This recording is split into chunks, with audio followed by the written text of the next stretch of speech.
Comes down and the football goes down. It'll be down on contact anyhow because he was tripped up and the ball didn't come loose until he hit the ground. What a great job of sealing the edge by Prince Stellick. Join us as he does every week here on Eagles Game, playing Eagles head coach Chip Kelly. Coach, no game last week to break down, but I did a little extra film studying. There are a few players that stood out to me as far as their play in the first half. Starting with this guy. You describe this guy as an Eagle. That's an ultimate compliment, in my opinion. Brent's just a real selfless player. He's not into it for the statistical aspect of things, and he'll do whatever we ask him to do. I think he's one of the better blocking tight ends in this league.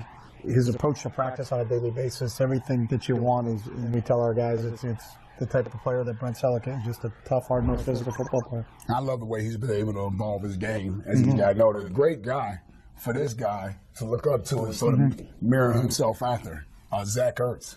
Yeah, Zach is growing as a player. He obviously is a talented receiver for us. Really picking it up in the blocking game. You see him right there on a big block on JPP to spring another big run. And, to have two of those guys along with James Casey, I think we got three really versatile tight ends. Cedric Thornton on the defensive side, Coach. A lot of people will say after your first 6 games, he really has been one of your more consistent, dominant players. For an undrafted player, here's a guy who's making a name for himself around the league. He has. He's a really good two-gapper. He's got great physical tools, great leverage when he plays, understands the technique that Coach Azzanero is teaching there, does a great job taking on the tight end block right here, and then has the athletic ability to come off and make tackles in space. He's got 2 big fumble recoveries for us, return 130 yards.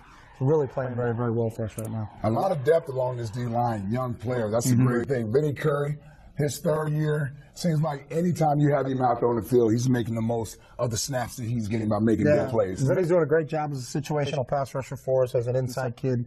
Does a great job giving Fletch and Sed and Benny space inside. The one thing about Vinny is he's just so relentless in terms of his pursuit of the quarterback, and he plays the game so hard. He's got to find a way to get to the quarterback. He does a great job forcing an upfield rush there. Then, because we're good in coverage, he gives it an opportunity. Eli holds the ball a little bit longer, but Vinny, you see him circle back around it and just never stops and just keeps getting after the quarterback. We got a bunch of older guys that have really shown the young guys how to play, the D'Amico Ryans and the Brent Stellicks and the Todd Hermans and the Trent Coles. And then we got a bunch of young guys that are willing to learn and willing to listen, and it's been a great combination so far.